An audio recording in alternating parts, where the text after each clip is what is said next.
অবিলম্বে ভাড়া বাড়াতে হবে, এই দাবিতে ধর্মঘটের হুমকি বাস ও ট্যাক্সি সংগঠনের। একই দাবিতে সরকারকে চিঠি দিতে চলেছে মিনি বাস অপারেটর্স কোঅর্ডিনেশন কমিটিও। বৃহস্পতিবার রাত থেকে দাম বেড়েছে ডিজেলের। এই পরিস্থিতিতে ভাড়া না বাড়ালে আর বাস চালানো সম্ভব নয়, দাবি বাস মালিকদের।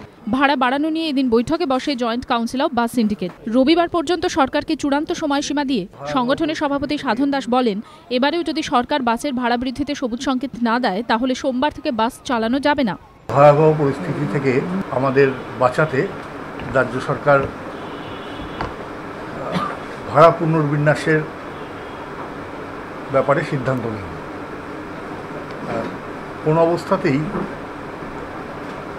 এই ব্যাপক হারে ডিজেলের মূল্যবৃদ্ধির পর আমাদের পক্ষে গাড়ি চালানো সম্ভব হচ্ছে না। এদিনই বৈঠকে বসে mini bus operators coordination committee. বৈঠকে সিদ্ধান্ত হয়েছে প্রতি ধাপে ৩ টাকা করে ভাড়া বৃদ্ধির দাবিতে তারা সোমবার মুখ্যমন্ত্রী ও পরিবহন মন্ত্রীকে চিঠি দেবেন। যে 48 ঘন্টার মধ্যে সরকার তার অবস্থান ঘোষণা করুক ভাড়া বৃদ্ধি করার বিষয়। যদি সেখান থেকে আমাদের ভাড়া বৃদ্ধি বিষয় বিবেচনা করা হয় খুব ভালো কথা, অথবা যদি সেখানে সেই একই অবস্থান গ্রহণ করে সরকার, তাহলে বৃহত্তর আন্দোলনের কর্মসূচি ঘোষণা করব।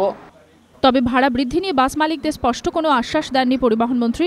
সোমবার পর্যন্ত অপেক্ষার অনুরোধ জানিয়ে তিনি বলেন, মানুষকে সমস্যায় ফেলবেন না। আমি অনুরোধ করব, সোমবার থেকে ওয়ার্কিং ডে, আপনারা এখনই একটা চরম পথে যাবেন না, দেখা যাক কি হয়। আমি শুধু পরিবহনের তরফ থেকে এইটুকুনি বলবো যে মানুষ তো কিছু করেনি, সাধারণ মানুষকে হ্যারাস করে আমাদের কি লাভ। অন্যদিকে শুক্রবার বৈঠকে বসে বেঙ্গল ট্যাক্সি অ্যাসোসিয়েশনও। দাবি অবিলম্বে ভাড়া বাড়াতে হবে, না হলে 20 তারিখ থেকে 3 দিনের ধর্মঘট।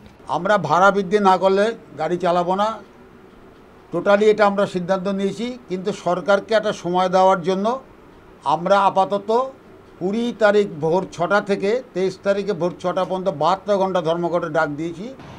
সংগঠনের দাবি, ট্যাক্সিতে উঠলেই 22 টাকার বদলে দিতে হবে 32 টাকা। পরবর্তী প্রতি 200 মিটারে ভাড়া বাড়াতে হবে 3 টাকা করে। হিন্দল দে, অর্ণব মুখোপাধ্যায় ও সুমন ঘড়াইয়ের রিপোর্ট, এবিপি আনন্দ, কলকাতা।